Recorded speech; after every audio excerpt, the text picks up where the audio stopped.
E aí, pessoal, tudo bem com vocês?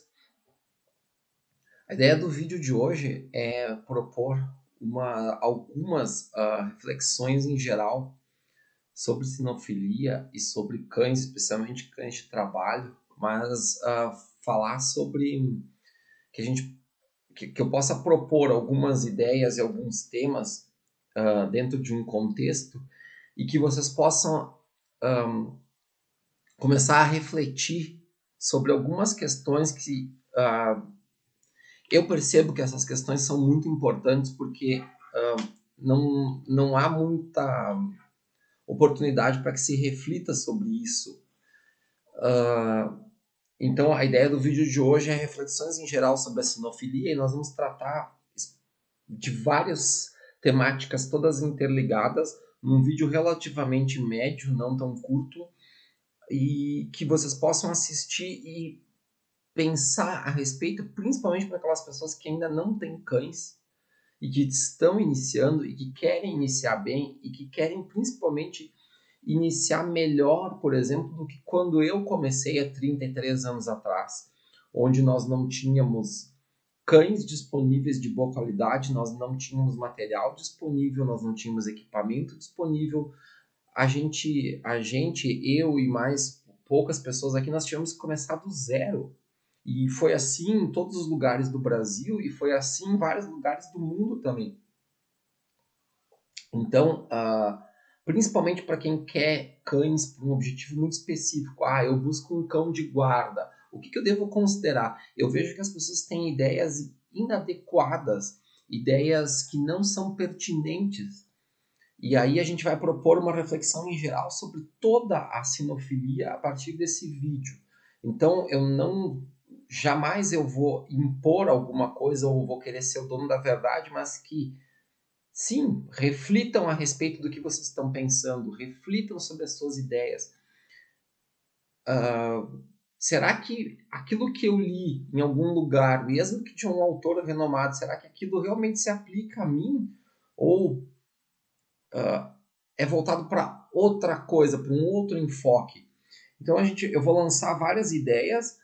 Eu gostaria que vocês participassem dentro do possível, porque eu percebo que às vezes até quando eu converso com alguns de vocês pela enfim, por vários meios, por e-mail, pelos canais, pelo Instagram, pelo direct, enfim, eu vejo as pessoas assim, elas concluem e concluem coisas, têm as suas conclusões, mas eu percebo que essas conclusões elas estão num parâmetro inadequado para aquilo que a pessoa disse que ela gostaria de ter um cão, por exemplo. Então, isso me levou a ter essa ideia do vídeo e que já era para ter sido feito e como agora a gente tem um tempo, a gente vai realizar hoje então.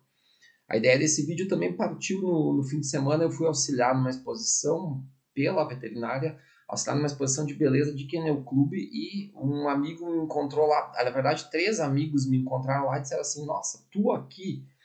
Sim, porque eu estava auxiliando junto com outros colegas, e a ideia é que as pessoas entendam. Os colegas não entendem, e daí a gente precisa esclarecer, isso é normal, mas quando a gente tem condições de já começar entendendo o que se quer, eu posso estar, inclusive eu, com uma ideia errada. Então, essa também é a ideia desse vídeo. Então, o vídeo chama-se Reflexões sobre a Sinofilia. Tá?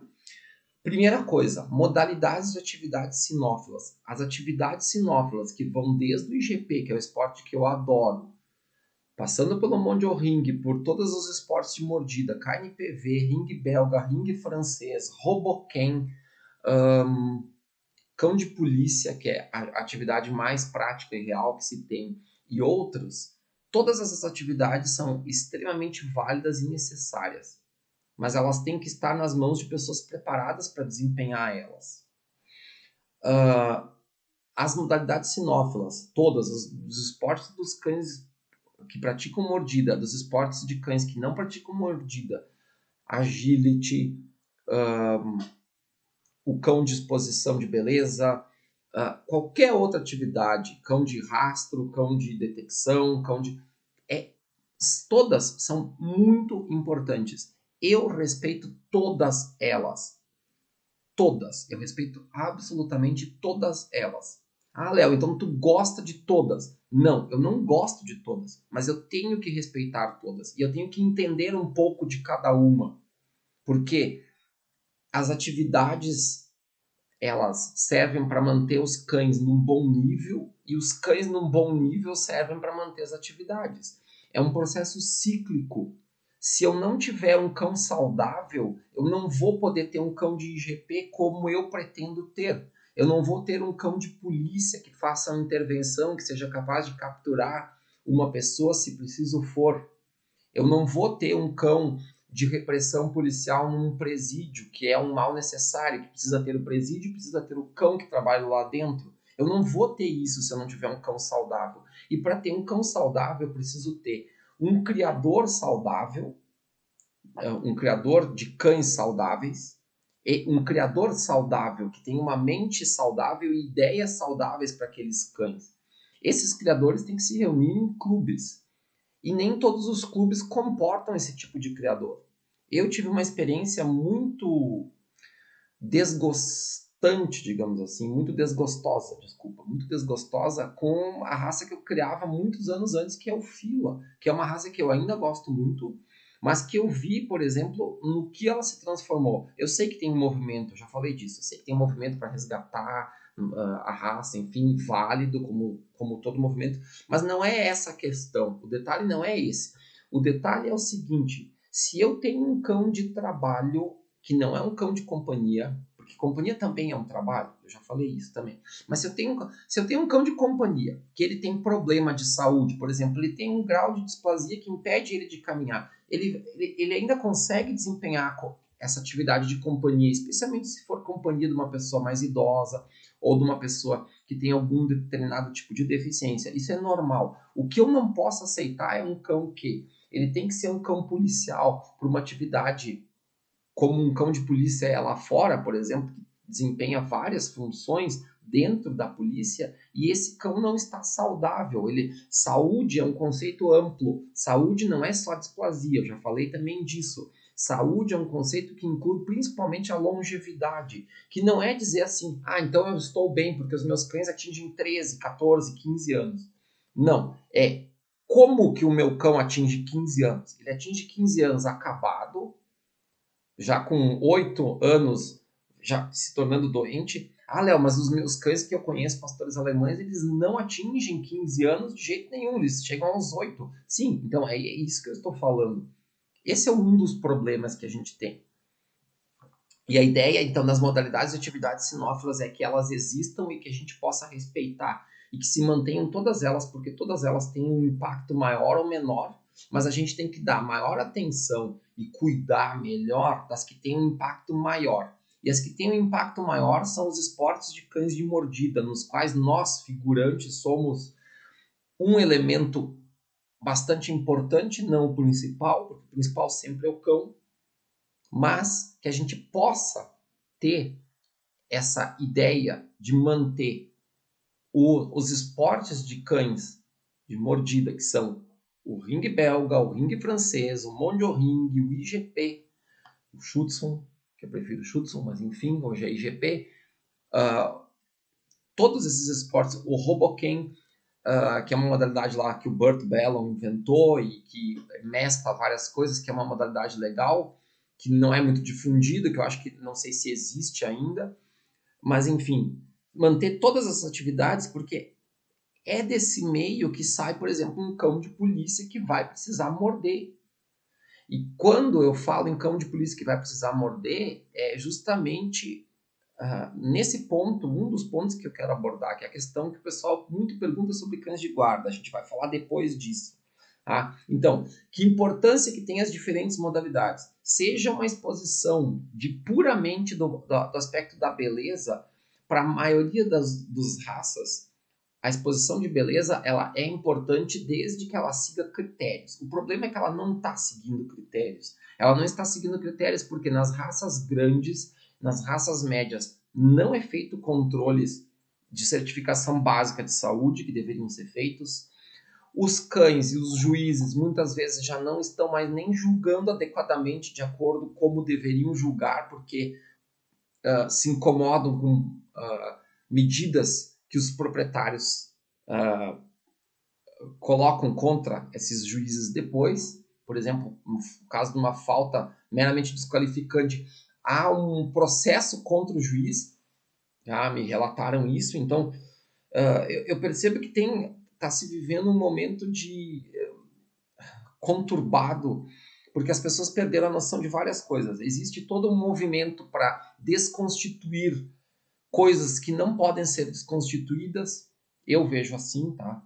Pode ser que eu mude de ideia um dia, mas hoje eu vejo isso. Então tu não pode ser o dono do cachorro, tu tem que ser o tutor do cachorro, como se uma entidade divina, sob a forma de um juiz, te desse o grau de tutor do cachorro. O problema é que a terminologia é linda, a ideia é linda, só que as pessoas não estão habilitadas nem para serem donos e proprietários dos cães, muito menos para ser tutores. Esse é o primeiro aspecto. Segundo, é o Estado, enquanto organização jurídica, se metendo demais na vida alheia que ele não deveria se meter. Então a gente tem que dar uma resposta para isso. Se eu quero ser o dono e proprietário do meu cachorro, eu não posso ser o dono na medida que eu só posso ser isso dentro da minha própria casa. Porque se eu falar que eu sou dono do cachorro, eu sou criticado porque hoje em dia eu devo ser tutor. Quer dizer, é que nem o Estado me obrigar a torcer pro meu time daqui que eu torço, se eu gosto de futebol. Então, a gente tem que começar a refletir, porque essas reflexões, pessoal, que eu tô... então tu tá querendo dizer que tu é o dono? Não, eu não sou dono da verdade nem nada. Eu tô querendo dizer o seguinte, à medida que a gente consegue refletir das coisas que a gente anda repetindo, tanto em técnica de treinamento, como na sinofilia, como no manuseio com os cães, como na falta de manuseio com os cães, à medida que a gente reflete sobre isso, isso tem um impacto lá na frente, porque a gente vai começar a pensar melhor nas pessoas que estão nos gerindo, e isso vai ter um impacto melhor para as gerações futuras, tanto de cães quanto de pessoas. Então, é nesse sentido que eu estou falando, é muito mais amplo. Tá? Então, a importância das diferentes modalidades, que eu divido sempre em duas, as modalidades de esportes de cães. Todos os esportes caninos são fundamentais, todos. Inclusive as exposições de beleza, seja de Rottweiler, seja a exposição de beleza de pastor alemão, seja a exposição de beleza de Kennel Club, que agrega todas as raças. Todas são fundamentais.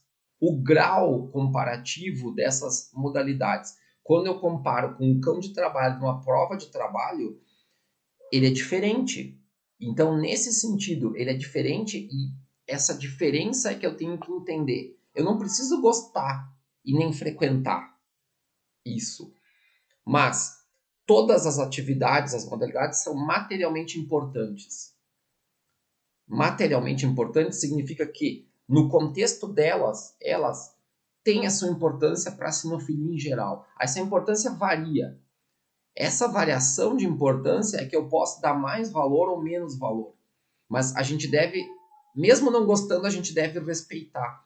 E a gente tem que entender que tem raças que não vão conseguir fazer uma prova de trabalho mesmo sendo cães de trabalho. Vou dar um exemplo para vocês. Eu, quando comecei, tentei fazer Schutzhund com fila brasileiro. Eu acho que eu sou o único lunático do Brasil que tentou isso. Se tiver algum outro que assista o vídeo que vocês conheçam, botem ali depois nas mensagens, porque eu vou ter o maior prazer de conhecer também essa pessoa. Eu não conheço outro, e eu conheço assim, eu tive a notícia de que tem 5 filas no mundo até hoje que titularam em GP1, Schutzhund 1, só. Talvez tenha 3, fora do Brasil, não aqui. Então, por que eu estou falando isso? Porque todas as modalidades, eu estava dizendo, são materialmente importantes. Elas abrem espaço para todos. Se uma pessoa tem 90 anos de idade, talvez ela não consiga ser um condutor de cão de GP, um condutor de mondiorling, mas ela pode ser uma pessoa ligada à exposição de beleza. E a sinofilia, o contato com cães, a gente sabe que ele é fundamental e ele é muito importante para todas as pessoas. Então, nesse sentido, tá?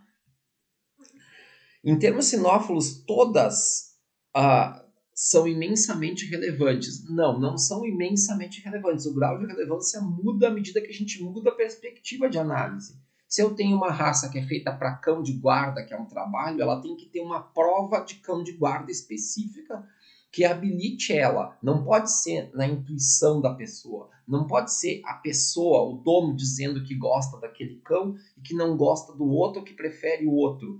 Eu tenho que ter uma espécie de certificação que passe por juízes, e esses juízes têm que saber da importância que eles têm de colocar, de quando eles dizem que tal cão é melhor que o outro e qualificam um cão com uma qualificação muito boa, uma qualificação excelente numa prova de trabalho, esse cão provavelmente vai ser muito usado na reprodução, porque as pessoas ainda não entenderam que os melhores cães geralmente não são os primeiros colocados. Porque esse é o objetivo. Se eu tenho uma certificação e uma qualificação, eu vou saber onde procurar os melhores reprodutores. Esse é um dos objetivos das provas de trabalho. Então, a gente tem que ter ideia disso. Em termos sinófilos, todas não são igualmente importantes e relevantes, mas todas têm a sua importância. E a gente tem que saber ponderar isso e pensar sempre nisso, tá? Questão, cães de guarda, que muita gente me pede, cães de guarda. E tem inúmeras questões aqui para tratar sobre cães de guarda. Já tem um outro vídeo sobre cães de guarda.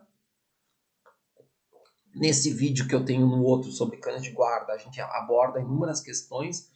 Quando alguém me entra em contato comigo pedindo um filho, por exemplo, desse cão que eu tenho hoje aqui, eu sempre vou priorizar a pessoa que vem aqui treinar comigo, que vem fazer um curso. Ah, por que isso, Léo?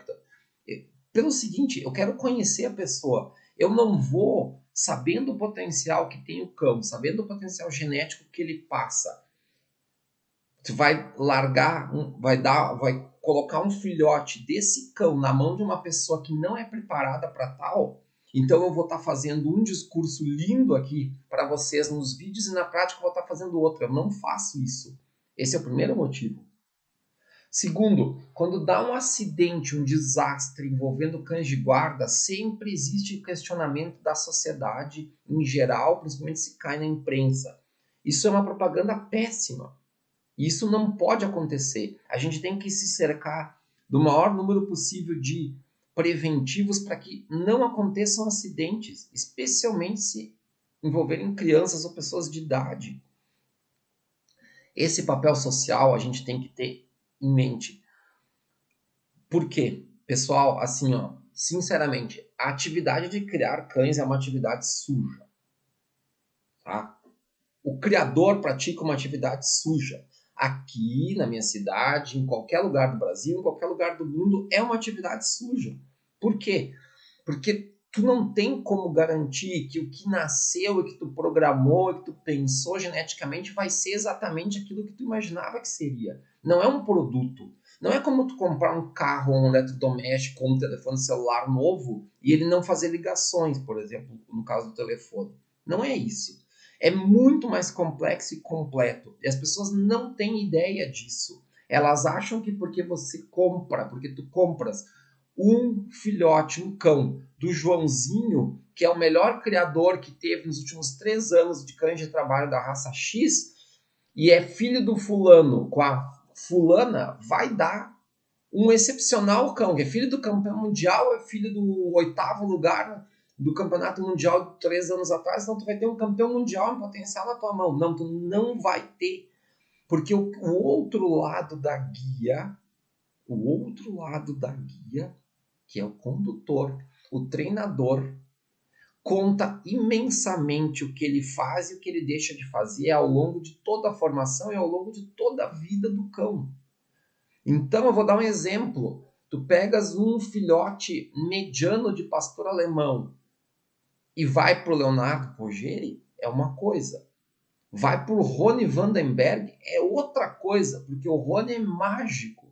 Porque ele vai transformar um filhote mediano num potencial campeão. Dizem que ele é um maquiador. Na verdade, ele é um excepcional treinador que também, eventualmente, consegue mascarar, consegue maquiar, consegue suplantar deficiências do cão muito, muito, muito melhor que eu e muito melhor do que a maioria dos treinadores que tem por aqui. Então, essa é a questão que a gente tem que pensar. Tá? O cão de guarda, quando ele vai para uma pessoa, A pessoa tem que ter em mente, primeiro, você não tem um cão de guarda, um filhote que você comprou de um cachorro como o que eu tenho aqui, do meu mix, que é um cão de prova, que podia ser cão de polícia em qualquer lugar, e que é cão de guarda também, se eu precisar, porque eu não preciso e eu não gosto de utilizar um cão como cão de guarda, porque, na minha opinião pessoal, um cão de guarda é um desperdício quando alguém faz um trabalho de treinamento, de grupo, de criação, como o que eu tento fazer aqui já há algum tempo, e você utiliza um cão puramente só para guarda, ele é um desperdício, nesse contexto que eu estou falando. Ele é um desperdício porque ele nunca vai aparecer em provas, as pessoas não vão saber a real qualidade dele, a não ser a família e o dono, e geralmente ele é um cão de guarda mal conduzido pelo seu proprietário. Como assim mal conduzido, Léo? Ele é mal conduzido porque ele é usado como um instrumento. O cão de guarda ele tem que ser, na minha ideia, ele tem que ser parte de um sistema de segurança, se for o caso, e ele tem que ser membro da família, membro canino, pessoal. Não membro humano nem humanizado, membro canino. O cão de guarda ele tem que ser parte da família, só que ele é cão. Ele nunca vai deixar de ser cão. Ele não pode ser o anjinho humanizado. Ele não pode ser o baby, o bebê da família. Não, ele é cão, mas ele é parte da família. Ele tem que ser tratado como cão. E sendo assim, ele tem que receber treinamento, sim, porque qualquer cão que vai desempenhar qualquer função tem que ter treinamento. Essa história, por exemplo, que falavam do fila. Ah, que tu solta o cachorro no pátio, ele é guarda natural. Ele tem alto instinto de proteção. Agora, se tu, enquanto condutor, enquanto dono, enquanto membro da família, você do grupo familiar, você não tiver controle desse cão, ele não adianta nada, porque não se pode prever o que vai acontecer. Os treinamentos que eu vejo de cães de guarda muitas vezes são coisas cinematográficas, fictícias, que é lindo tu mostrar para leigo, mas na prática o que conta é controle do cão. Então, claro que controle, mas o cão tem que ter os pré-requisitos mínimos. Então, se a gente vai partir desse pressuposto todo, de todo este contexto que eu estou falando, um cão de guarda para a criação de cães de trabalho, para quem tem a filosofia de cão de prova, para quem tem a filosofia de esporte de cão, como eu tenho, para quem tem a filosofia de esporte de cão, dentro da escola alemã de sinofilia, com a experiência que eu tenho e com o que eu já vi lá, o cão de guarda dentro deste contexto, olha o que eu estou falando, o cão de guarda dentro deste contexto, ele é um desperdício. É um desperdício você ter um cão de guarda dentro deste contexto, porque ele é um cão que vai ficar geralmente usado como um instrumento, geneticamente, mesmo que ele seja fenomenal de genética, ele não vai aparecer, e se ele cruzar, porque a pessoa não tem muito conhecimento e não vai estar assessorada, geralmente não estão na maioria dos casos, essa genética vai se perder. É a experiência que eu tenho. Então tem que ter muito cuidado com isso. E se é uma raça que não é pastor alemão e Rottweiler, que são as duas únicas hoje que têm obrigatoriedade de ter controle de displasia, que é a certificação básica mínima. Displasia de cotovelo, displasia de quadril. Próximo passo é, displasia, o controle das enfermidades de coluna vertebral, de região sacral, enfim, de toda a parte óssea do cão. Quando não tem esse controle mínimo, aí os problemas pioram drasticamente. Porque muitas vezes a pessoa vai ter um cão que é ótimo, que vai estar inserido dentro desse contexto de cão de guarda, que é positivo, daí que eu falei, como membro da família, inserido dentro de um sistema. Ele não vai estar jogado no pátio, ou que é pior, acorrentado, ou que é pior, jogado numa corredeira lá, Deus dará, que ele faz o que ele quer, morde quem ele quer, escapa a hora que ele quer, causa acidente a hora que ele, cão, quer, porque ele não tem um dono, ele não tem um condutor de verdade dele. Então, se ele está num contexto adequado, ele ainda assim tem chance de, por não pertencer a essas duas raças que têm os controles obrigatórios, a gente vai ter problemas. Então, qual que é a medida saudável de começar a se pensar? E isso tem que partir de quem vai buscar um cão. Ah, exemplo, pessoal, exemplo, tá? Exemplo é fictício. Sempre quando eu falo exemplo, aliás, deu até um tempo atrás uma certa polêmica de uma coisa que eu andei falando aí, mas porque as pessoas não entenderam a língua portuguesa. Então eu nem vou comentar esse tipo de coisa. Mas assim, exemplo é fictício. Mas para ilustrar, eu vou pegar a raça X, Rodésia. tá? Cão da Rodésia, o Rhodesian Ridgeback, aquele cão que tem a crista invertida, africano, que eu acho ótimo como cão de guarda, vamos supor. Não sei se é, inclusive. Mas o exemplo é fictício. Eu vou pegar um cão desses e eu vou botar ele ali. Ele está funcionando como cão de guarda, ele é membro da minha família, ele está junto comigo. Só que daí dá uma doença dessas que tem a certificação, mas que não é feito. Se eu quero comprar um Rhodesian, eu tenho que começar a eu, enquanto pessoa que está buscando um cão dessa raça, tentar encontrar algum criador que faça os controles. Eu não posso comprar do cara que vai numa exposição daí de beleza, vejam que tem importância, numa exposição de beleza que ganhou a raça, ganhou o grupo, e eu vou pegar aquele cão que é puramente aprimorado do ponto de vista da beleza e do julgamento de juízes, porque um problema que a gente tem nesse meio de exposição de beleza é que os cães são guiados, levados e treinados por handlers. Os donos nem conhecem os cães às vezes. Os donos não têm contato com os cães. E é dentro dessa mesma ótica que as pessoas querem um cão de guarda. Eu comprei, eu paguei, eu boto no pátio, pronto, é um cão de guarda. É um pastor alemão, como é que eu ouvi? Tem uns termos que eles estão usando agora, não importa. Mas que é um pastor alemão que se impõe, que ele vai lá e decide, que ele vai lá e... Gente, não é assim que funciona. Não é isso. Eu tive alguns dos filas mais, entre aspas, bravos, assim, na época. Há muitos anos, em 93, 94. E eu dava adestramento permanentemente para os meus cães. Eles tinham controle, eles tinham chamado ouvido. Tu fala, o cachorro tem que te ouvir. E mesmo assim, deu pequenos acidentes. Vou citar um exemplo. Um dos meus melhores filas que eu tive, uma vez chegou o carteiro, ele estava solto, quis proteger a minha mãe, que foi pegar a correspondência do carteiro, e quando ele voltou, ele passou correndo por ela com tamanho ímpeto para pegar o coitado do carteiro que raspou o dente e cortou o joelho da minha mãe. Sabe? Então, não é... Tem que ter esse controle, especialmente... Eu preciso ter... Precisa ser uma coisa assessorada. Eu não posso porque eu tenho experiência com cães, mas aí eu tenho a minha mãe que tem 98 anos em casa, minha sogra, não sei o quê, aí 2, 3 filhos, e eu vou botar um cachorro de guarda que eu julguei adequado aqui, sem assessoramento nenhum, e aí ele fica ali, e aí ele é ótimo cão de guarda. Eu estou começando já errado, então as pessoas têm que refletir sobre o que elas querem, refletir se o que elas querem está mesmo certo, conversar com pessoas que têm um conhecimento disponível e que se disponham a ensinar, conversar com especialistas de verdade, não especialistas fictícios, conversar com quem treinou muitos cães, com os profissionais. Hoje em dia no Brasil a gente tem vários, eu já falei de alguns. Então, assim, procurem essas informações com quem possa dar as informações de qualidade e embasar o que está falando, tá? Outra questão, futuro dos cães de raça de trabalho. Na minha opinião, a tendência para um futuro dentro de 20, 30, 40 anos é se ter muito mais cães mix, mestiços, do que cães de raça totalmente pura como se tem hoje enquanto cães de trabalho. Isso por vários motivos. Os criadores de raças mais profissionalizadas, no sentido do aprimoramento genético, como é o pastor alemão, por exemplo, a maioria dos criadores não entendeu o porquê que tem que se abrir as linhas de sangue. Tá? Eu não vou nem citar aqui no Brasil, eu vou citar um exemplo de um grande criador nórdico de pastores alemães que eu vi uma entrevista esse tempo atrás, não faz muito, que ele cita que não se pode abrir as linhas de sangue, na opinião dele, como se está abrindo alguns criadores experts da RSV 2000 na Alemanha e em 2 ou 3 países mais e não fora, porque o pessoal também não entendeu as ideias deles, desses criadores da RSV, e nem tampouco os princípios que regem o clube alemão lá da RSV, mas enfim, isso é um assunto para outro tema.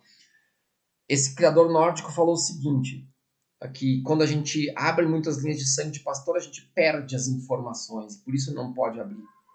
Mas aí eu pergunto, tipo, se pudesse perguntar para ele, mas que importância que tem as informações se todas as informações na prática estão me levando a um cão que é pouco longevo e doente?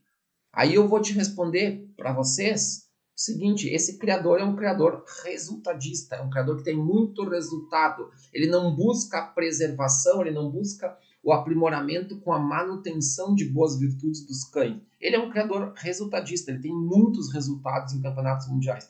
Eu não sou o criador resultadista, embora eu vá ter resultados daqui a um tempo. Não é o importante, não é a prioridade. A prioridade é o pastor alemão passa por um momento crítico e precisa se entender a situação para que esse entendimento possa nortear, direcionar os meus conhecimentos que eu tenho na parte de linhas de sangue, na genética, para assim fazer boas coberturas, para assim conseguir me utilizar disso para o lado positivo, que é eu abrindo as linhas de sangue, eu aumentando a heterozigose, diminuindo a homozigose dos produtos, dos acasalamentos, eu aumentando a heterozigose, eu vou aumentar a longevidade. Por quê? A ideia, então, disso, desse aumento da heterozigose é eu vou perder essas informações dos excessos de inbreeding ou de line breeding que são feitos, eu vou perder isso, eu vou aumentar os índices e conforme várias experiências, inclusive a do russo Belayev, eu vou ter cães mais saudáveis, eu vou ter menos incidência de doenças genéticas. Um termo que eu me utilizo, que eu uso, eu vou ter menos consanguinidade exponencial, que é uma incidindo em cima da outra. Então é fundamental. A tendência para mim no futuro é talvez o quase desaparecimento de algumas raças, talvez a mudança de diretrizes fundamentais na criação, por exemplo, do Malinois, como ele é feito na Alemanha hoje, eles não vão conseguir continuar muito tempo isso, porque eles vão começar a adoecer mais do que adoecem hoje, embora hoje ainda esteja muito bom.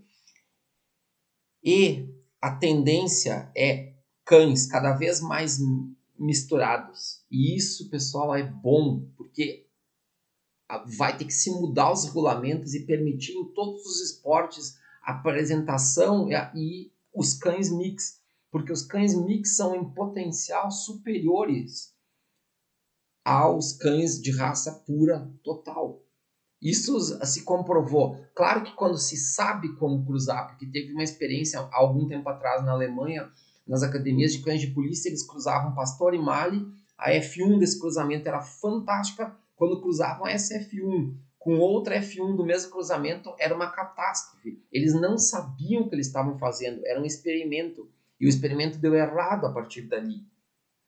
Não estou falando disso, eu estou falando de a tendência é a mixagem dos cães. A mixagem ou a mestiçagem, como alguns se utilizam, que eu não gosto desse termo, mas enfim, a mestiçagem ou a mixagem é uma tendência porque algumas raças só vão sobreviver se forem produto desse tipo de acasalamento. E isso o pessoal da RSV é líder, digamos assim, porque eles entenderam a situação antes dos outros, porque eles enfrentaram um problema, porque acima de tudo eles souberam fazer a pergunta certa, porque quando você faz a pergunta errada, você não vai ter a resposta certa. Então tem que se ter um entendimento da situação no geral, do todo, para se fazer a pergunta certa. E a pergunta certa era, que eles fizeram, a pergunta certa era, por que que os cães estão vivendo tão pouco? Por que que os cães de 1920, 1930, teve cães que viveram 24 anos e com 24 anos foram campeões? E por que que agora eles estão vivendo 8? E aí eles foram ver vários pedigrees e chegaram a uma conclusão estarrecedora. Pegaram 500 cães e desses 500 cães, tinha 20 cães que não tinham as linhas de sangue gargalo. Então, veja, uma coisa está interligada à outra. Por isso que eu digo, a tendência é a mixagem. A mixagem é benéfica desde que ela seja feita com critério por quem entende, por quem treina cães. A mixagem não é a moda louca, que nem tem gente criando raça que dão vários nomes aí, cruzam um com o outro. Não é esse tipo de mixagem ou mestiçagem que eu estou falando. Eu estou falando a coisa com critérios, feita por quem entende de cachorro, por quem treina cães, por quem bota a mão em cães.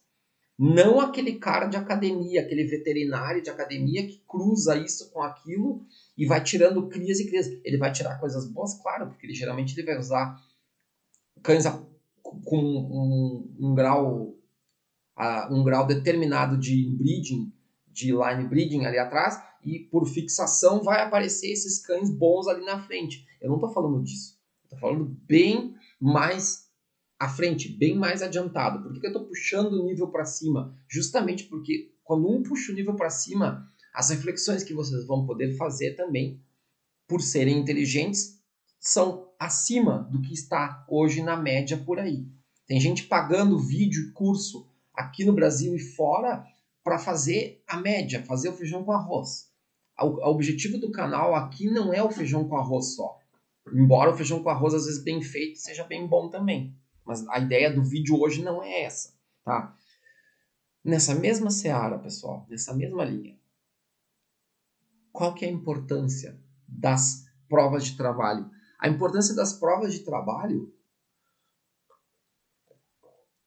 é gigantesca. A prova de trabalho é o balizador. A prova de trabalho é tendo o mesmo parâmetro de definição, tendo todos os cães submetidos às mesmas coisas, eu vou poder nivelar, eu vou poder classificá-los. Eu vou poder saber o que é treinado, embora isso seja bem difícil, mas eu vou poder saber o que é treinado, o que não é treinado.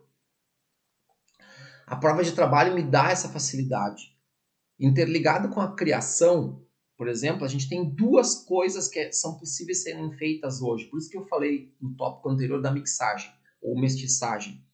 A mixagem é uma delas para se ter coisas que não se tem, ou seja, longevidade, pouca incidência de homozigose maléfica, menos consanguinidade exponencial. Isso é uma das coisas. A outra maneira de se buscar isso é é aquela minoria, aquelas dezenas de cães, que são poucos, que já faleceram, que eram ótimos e que deixaram sêmen guardado.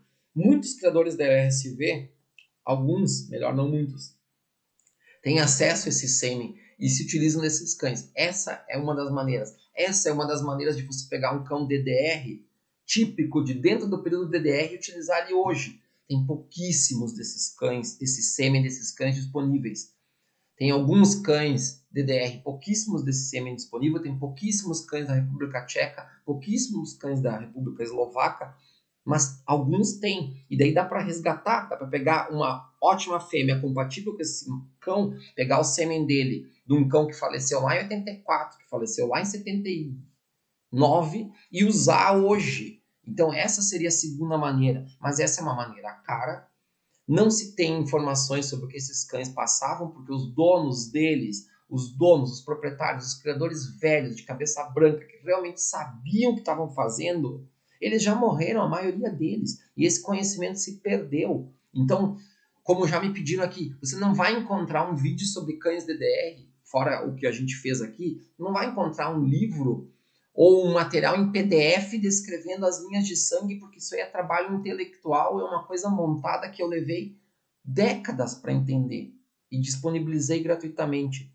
Não é assim que funciona. A mesma coisa, essas duas maneiras de perspectiva que eu estou falando de cães de trabalho para o futuro. Tem-se duas perspectivas, mestiçagem ou mixagem, que eu acho que é o caminho, ou pegar sêmen congelado de um cão já falecido, que era ótimo, que não se tem informação precisa do que ele transmite e se utilizar em fêmeas hoje. Das duas maneiras. Eu acho que a tendência para o futuro, 30, 40 anos, é muitos mais cães mestiços do que temos hoje, muitos cães mestiços melhores do que os nossos cães de raça hoje. E quem arrumar para usar cães mix, usar cães de outras raças equivalentes, pastor belga com pastor alemão, pastor holandês com pastor alemão, pastor holandês com pastor belga, por exemplo, vai estar na frente desde que saiba o que está fazendo. Não é mestiçar qualquer coisa que nem a moda louca estão fazendo por aqui. E eu acompanhei alguma coisa já de raças que são mestiças. Exemplo, meu grande amigo Pedro Dantas, do Dog Brasileiro, que eu estimo muito o trabalho e treinei muitos dogs e é um cão excelente. Esse é um trabalho diferenciadíssimo. Não estou falando do dog brasileiro, estou falando do que eu vejo fazendo hoje. O Joãozinho, que cria no fundo de quintal, pegou um cão que ele achou bom, cruzou com o outro e estão vendendo isso aí como sei lá que nome estão utilizando. Não interessa. Estou falando desse tipo. Não estou falando do dog. Não me entendo errado. Tá? Então, dentro dessa tendência, assim, Outra coisa, os clubes de raças, pessoal. Os clubes de raça.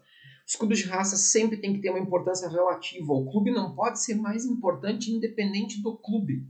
Ele não pode ser mais importante do que as pessoas, do que os cães.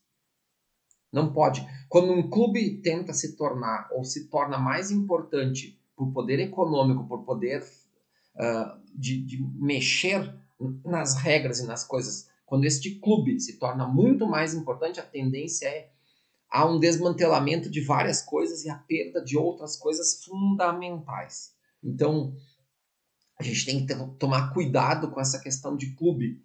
O clube tem que ser em segundo plano. Quando o clube defende excessivamente a raça e não está atento a outras coisas boas que acontecem em outras raças, isso também é um problema. Então, isso também merece uma reflexão. Pensem a respeito.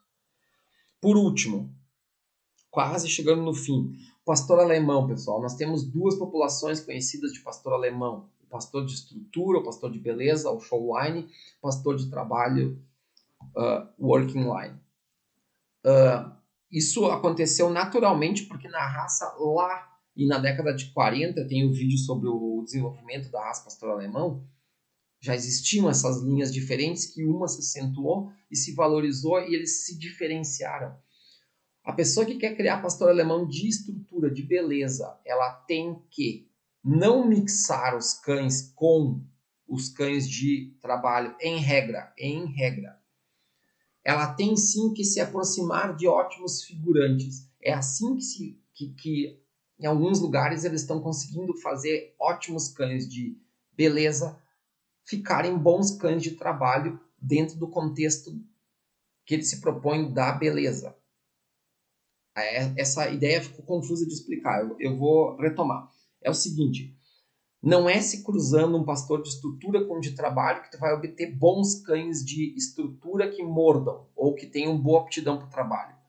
Porque tu pode obter um cão filho desse cruzamento pela experiência que eu tive, pela experiência de quem tem muito mais experiência que eu, me relatam que nunca viram um cão desses cruzamentos ficar realmente bom. Então, o trabalho que o criador de estrutura, que estiver realmente querendo um bom cão de estrutura, com ótima aptidão para o trabalho que este criador tem que fazer é se aproxime de bons figurantes que entendam do treino dos cães e que façam parcerias com essas pessoas e que trabalhem juntos, porque é um trabalho para 4, 5, 6 gerações. Não é um trabalho de uma ninhada ou duas ninhadas que você vai conseguir tirar esses cães melhores. E o pastor alemão precisa disso. Os cães daqui a pouco tempo eles vão ter que estar chegando no nível 3 de trabalho. Os pastores de estrutura. Para eles chegarem no nível 3, vai ter que se mexer de novo para o bem a parte de angulação dos cães. Esses cães super angulados, com traseira de sapo, como diz o Dr. Helmut Reiser, não são capazes de pular uma barreira de 1 metro. Então vai ter que se mexer nos cães. Isso é outra coisa que me deixa, às vezes, bastante preocupado, porque algumas pessoas falam comigo e dizem assim, quando vêm os meus cães, por exemplo, olham, ou qualquer uma das minhas duas fêmeas, dizem assim, que fêmea pequena, porque ela tem 23 quilos, 22 quilos. Fêmea pequena é em altura. Uma fêmea de 22, 23 quilos é perfeita. Por quê? Eu não posso ter agilidade, eu não posso ter longevidade, eu não posso ter grande perspicácia num animal que é muito grande e pesado. Senão o que eu vou estar criando é um cão ornamental de guarda. Porque as pessoas têm aquela ideia que é muito equivocada, de que um cão grande intimida quem quer entrar no meu pátio. Essa ideia é um absurdo. Ela não é verdadeira. Primeiro porque eu não devo me preocupar com isso, com o meu cão. Eu devo me preocupar com a saúde do cão porque ele é membro da minha família. Lembra que eu falei? Começa por aí o raciocínio. A linha de raciocínio está errada. Um cão muito grande, muito embora tenha esses cães, tenha pastor. Eu mesmo tenho um cão pastor alemão chamado Aldaz Frudentop, que é maravilhoso cão. Ele é de uns parentes nossos, ele é do nosso canil, mas ele é desses parentes também. Ele é cão de guarda, ele está com 10, quase 11 anos de idade. Ele tem 74 de altura e pesa 44 quilos. É um monstro, é uma mistura de lobo com urso, mas eu não gosto do tamanho dele. E quando eu tentei utilizar ele como uma das minhas fêmeas, que é uma fêmea tida como pequena, não deu certo justamente pela diferença de tamanho. Embora ele seja um cão fértil, a gente fez exame e tudo. Embora ele tenha chapas perfeitas, ele é um cachorro perfeito, ele é filho do meu non-stop. É o melhor filho macho do meu non-stop. Eu não gosto desse tipo de cão, porque ele tende a se desgastar mais, ele tende a perder mais energia para se deslocar, ele tende a viver menos, ele tende a ter mais doenças, isso tudo é experiência prática. Então, não é o adequado. E muito menos se eu for pensar na filosofia, na ótica de cães de trabalho. Então, você tem que pensar muito bem nisso. Quando as pessoas se referem ao tamanho, é claramente perceptível. Uma pessoa que busca cor ou tamanho, ela não bota a mão em cachorro para treinar. E se ela não bota a mão em cachorro para treinar, ela só pode conversar num nível adequado de entendimento com alguém que bota o cachorro para treinar.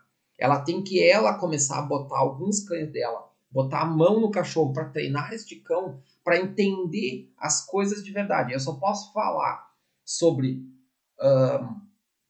as dificuldades de se subir o Monte Everest com alguém que subiu o Monte Everest. Essa é a diferença. É isso. Essa que é a ideia.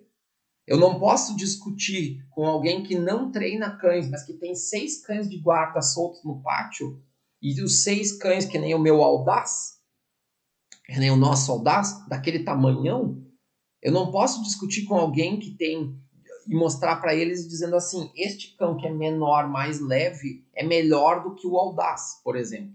Eu não posso discutir se é alguém que nunca botou a mão num cão diferente do Audaz e sempre teve aquele padrão ali que eu falei, um cão daquele tamanho. Eu não posso.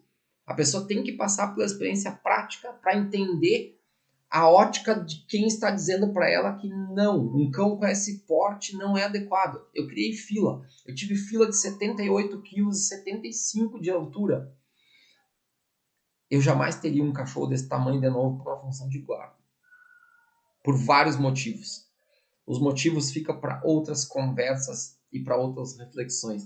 Mas pensem nessas ideias que a gente comentou aqui no vídeo e a gente vai trocando informações na medida que for possível. Tá? Espero que tenham gostado, pessoal. Até a próxima. Valeu!